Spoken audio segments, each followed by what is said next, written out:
Hello, today we are returning to The Walking Dead Season 1 to cover episodes 3, 4, and 5 of the series.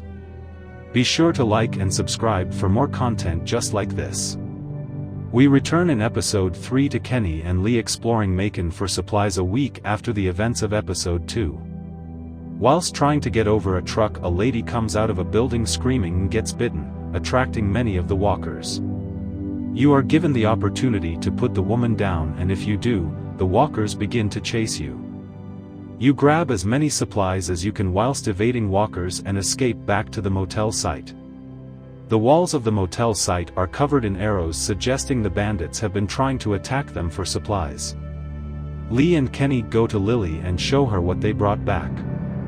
Lily brings up surviving the winter and Kenny is skeptical. He points out the bullet holes and arrows at the wall and that they should think about leaving. He also thinks Lily isn't capable of leading the group still. Lily also is certain someone is stealing supplies and forces everyone to leave. Lee inquires into the stolen supplies and Lily thinks someone has betrayed them. Lee decides to poke around and investigate. It turns out Duck was listening in and wants to help Lee find the traitor. Carly talks to Lee and tells him she also knows he is a murderer and wants him to tell everyone in the name of maintaining trust. Lee asks Carly about the flashlight, but she doesn't know anything about it. Eventually Lee stumbles on an X drawn in chalk and wonders if it has anything to do with the robbery. Duck slides in and wants to investigate it with Lee again, to his dismay. Duck suggests it is a sign, but for what? Lee asks Clementine if she has any chalk and she says she's lost it, but Duck shows that he found the chalk by the entrance, which Lee gives him a high five for. Outside in a grate, Lee finds the meds and takes them to Lily. Now that she has proof, Lily wants to line everyone up and see who betrayed them. But as it turns out, someone already lined everyone up for execution outside. The bandits show up enraged that they had been scammed. Whilst Lily goes out through the back with her sniper rifle, Lee pacifies them until she can get a good shot on the one with the gun. Carly then shoots the rest of the bandits, but more come out of the woods ready to wage war. As well as this, walkers begin to show up. Lee makes the call to get everyone inside the RV they have and drive out of there for good. As everyone runs to get to it, a walker pins Katya and Duck, forcing Lee to save them. Once Lily jumps on, they all take off. Whilst in the RV, Lily uses the opportunity to figure out who was slipping supplies to the bandits. She suspects either Ben or Carly, and whilst Kenny is forced to pull a walker out from the front of the vehicle, she puts pressure on them both to own up. Carly snaps at Lily, resulting in her shooting Carly. They decide to abandon her for the group's safety. Back on the road, Katya reveals that Duck is bitten. Kenny insists on sticking to the plan to go east. Lee comforts Clementine and tells her that Duck is bitten. Clem also tells Lee that she misses her parents and that she thought about dropping a hammer on his dead the day they met.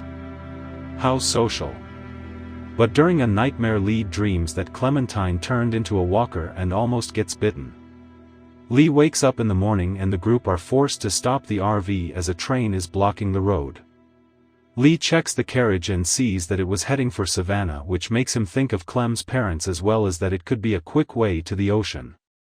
Lee goes to the driver's box and finds that the train still thankfully works.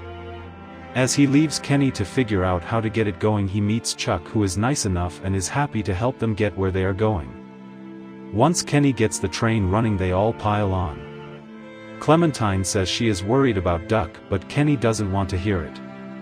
They use the train to head to Savanah. Since Kenny is still in denial, Lee shows him the blood Duck coughed up. This pisses off Kenny further and they fight it off. Lee knocks some sense into Kenny and he stops the train.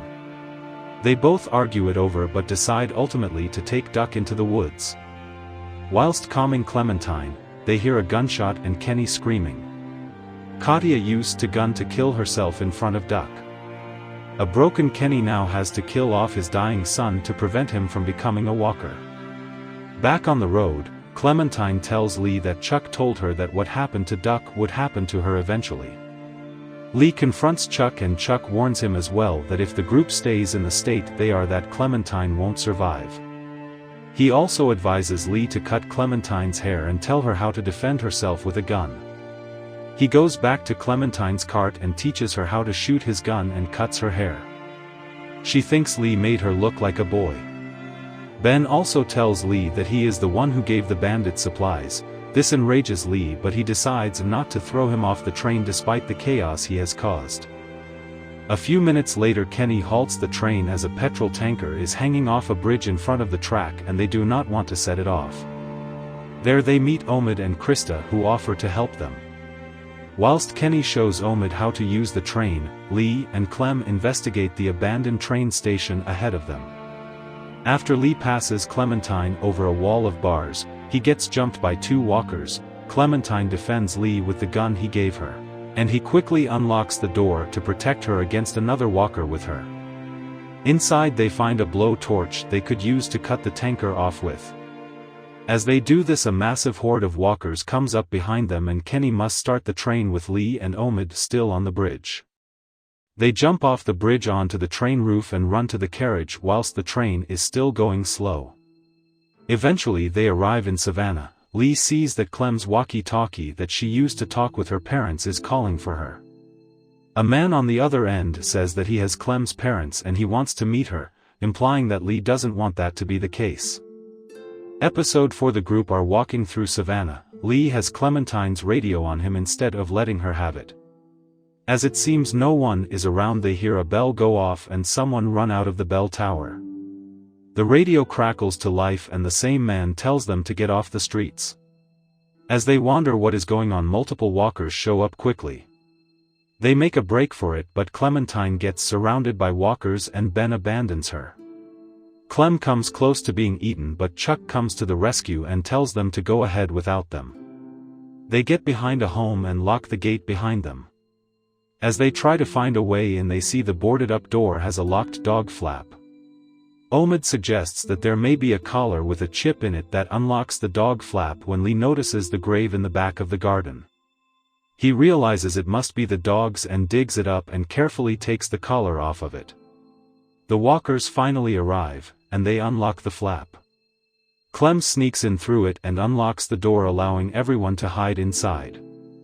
After brainstorming, they wonder why someone would ring the bell and then warn them of the coming walkers, thinking the person who rung the bell is also the one who called them on the radio. Whilst checking the home for walkers, Ben yells for Lee to come up to the attic. Kenny is already up there on his knees in front of a walker that looks a lot like Duck. It appears like the poor boy starved to death whilst hiding from the walkers outside and became one himself. Kenny does not want to kill what looks like Duck all over again, and you can choose whether to let him kill the kid or you do. You end up burying the kid next to what can be assumed as his old dog. As Lee buries the kid, he sees a man staring at him through the fog beyond the fence before he runs off. Because the group feels like they are being watched, they all decide to keep moving. Lee and Kenny hear the bells again on their way to the docks to find a boat and wonder why they are being rung. When they arrive at the harbor, all the boats are gone besides one that looks salvageable. Whilst Kenny looks into it, Lee goes off to look for anything else that could be of use, including a different boat. He finds a massive wall of walkers stacked high on top of one another, some impaled by spikes with many signs telling him to stay out. Lee uses a quarter from a shop counter to see through a telescope on the side of the lake. He sees someone drop down from the building and head their way, so Lee and Kenny duck under cover and plan to jump him whilst he is in the same shop counter looking for supplies. Lee tries to get the advantage on him, but he gets behind him nevertheless. Lee ends up pinning him and it turns out he is a girl. She explains that the wall of walkers belongs to a place called Crawford, which has a zero-tolerance policy for burdens, which is why she knew they were not from there, because they had Clementine tagging along behind them. Suddenly they get ambushed by walkers and must escape. Whilst Clementine and Kenny can get up to safety, Lee must head down into the sewers to escape them. Whilst in there, he finds that Chuck had killed himself after getting cornered by walkers. He escapes out into a supply room and then into a room full of survivors who are also not from Crawford. An old man, Vernon, points a gun at him worried Lee is from Crawford. After Lee talks him down, Vernon explains that he and his friends are all cancer patients who were going to be rounded up by Crawford before they escaped. Lee takes Vernon back to the house and Molly is also there. He looks around for Clementine but can't find her. He asks Molly and she pushes it off on Kenny and Ben. He goes downstairs and Kenny is drunk. Ben let Clementine go outside whilst he helped Omid, and all of this began to worry Lee. He goes outside and can't find her, but as he opens the shed door she bursts out and hugs him. Ben doesn't get an ass kicking. Inside the shed Clementine has found a boat and Kenny immediately becomes sober after seeing it. It turns out that all the boat needs is a new battery and some gas, but Molly explains that they will have to go to Crawford if they want gas as they've siphoned every car and tank for it. On top of this, the boat can only contain up to 5 people. This is made worse when Vernon shows up with another person. When they get to Crawford, it turns out that the whole place has been overrun by walkers. As Molly puts it, the dead always win in the end. They take refuge in a school and hope they didn't see them. They find a map in the school of the premises and plan where they head next. They all split up to look for supplies and Clementine stays put with Ben. Lee follows Molly out and finds her beating the crap out of a corpse, possibly because she recognizes who it is. They get into the garage and look for a battery and find one in a car, but the car alarm goes off and attracts a bunch of walkers. They climb on top of the truck and out through the skylight onto the roof. Lee climbs back into another building, but Molly runs off with the battery to do something before she meets back with them. Lee makes it back to the front entrance, which Kenny and Bree are trying to hold closed. They put an axe in the door handles to hold the walkers out. Lee sees that a horde of walkers have Krista and Vernon pinned inside the medical room. He shoots them all down and enters to find that they have found some medication, but it is locked in a cabinet. Lee finds a code outside that could be of use along with a tape. They play the tape and find a doctor unlocking the door with the code and use the same code to unlock it for themselves. Lee also finds another tape that shows Molly sold herself to the doctor at the university in exchange for medication for her sister who was a diabetic and so would be thrown out by Crawford if uncovered. Lee sees Ben has an axe and asks where he got it from. Just as he realizes Ben got it from the door handles it held closed, the walkers all burst in. They lock themselves inside the room next to the armory and Ben blurts out that he is the one who gave meds to the bandits and got Katia and Duck killed. Kenny doesn't take this too well and they all vote on whether to leave Ben behind when it comes to leaving on the boat. They try to go downstairs through the empty armory but walkers are there too, forcing them to go up. They climb onto the roof but Ben gets grabbed by a walker and you decide whether to let him drop knowing he will be abandoned anyway or pull him up and let him live another day. You get back home and Vernon is angry that Bree was murdered. He thinks that Lee is a bad leader and whilst he may not care about everyone in his group he certainly cares about Clementine. He offers to take her off his hands to a well-supplied group and Lee goes to think about it. At this time Molly also tells Lee she is leaving and doesn't want to bother them further. Lee goes to Clementine to tell her they will have to look for some place better. Clementine asks Lee if they will have time to look for her parents and Lee lies saying they will. Clementine doesn't believe him and curls up crying, knowing she will never see her parents again. Lee goes to sleep but when he wakes up Clementine is gone. He goes outside and finds her hat and walkie-talkie. As he picks it up, he gets jumped by a walker and ends up bitten. Lee shows it to everyone and they are shocked. They nevertheless arrange to go out and look for Clementine assuming Vernon is the one who took her. When they arrive at the morgue that he met Vernon at, they are all gone. Clementine's radio whirs on and Lee demands to know who has taken her. At least he is certain Clementine is out there and unhurt. Suddenly walkers arrive from out of the sewers and they have to find a different way out. Whilst Lee tries to open the door he passes out. Episode 5 When Lee comes to he sees everyone arguing over whether to amputate him, but he decides that he will keep his arm, knowing he will die looking for Clem. They climb an elevator shaft but Lee passes out again, luckily his legs got trapped in the ladder and he didn't fall to his death. They reach the top of the hospital and overlook all the walkers below them. Lee uses a ladder to get over to a bell tower to draw all the walkers to one side of the hospital. The ladder falls down below them and Lee is forced to jump back. When they get home they find the boat is missing and suspect Vernon. It turns out Vernon left a letter saying that they regret leaving them and Clementine behind, confirming that Clementine is not with Vernon and likely still in Savanah. After Kenny lights up Ben again, Ben hits back and rages about how at least Kenny had family to lose since Ben never got to see all his family before they died. Ben, being the walking fuck-up he is, attracts more walkers to the house. They get back into the house and barricade themselves in. They all head to the attic though when the walkers break in. Whilst in the attic, Lee collapses again and wakes up just in time to hear Clementine say they are at the hotel her parents were staying at. They all break through the corroded wood in the attic into another home next to them where they find a man and his wife who committed suicide on their bed.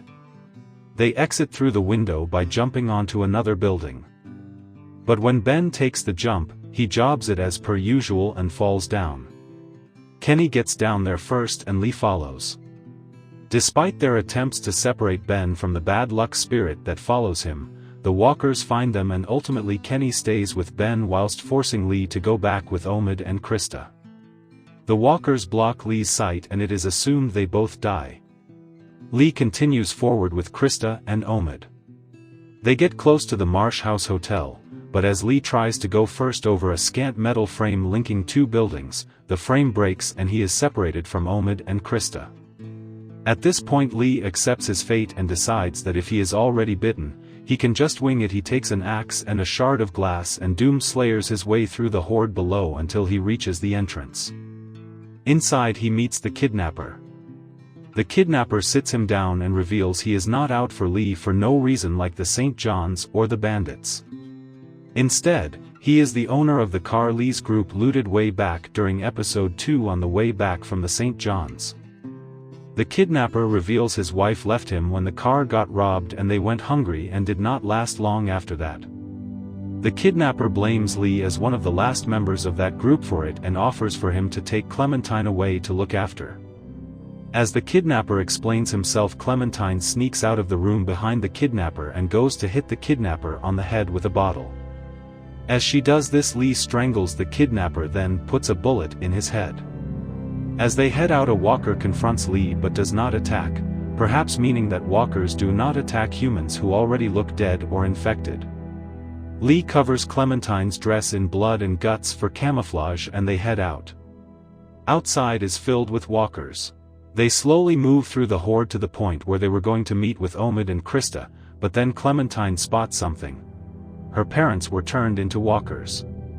Lee passes out and Clem drags him into a nearby store. Here Clementine sees that Lee is infected and is going to die soon.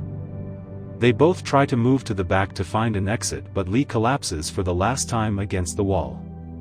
He tells Clementine to get the handcuffs and gun from the police office, but the walker stuck in there attacks Clementine. She is forced to kill the walker with a bat and take the gun to kill Lee.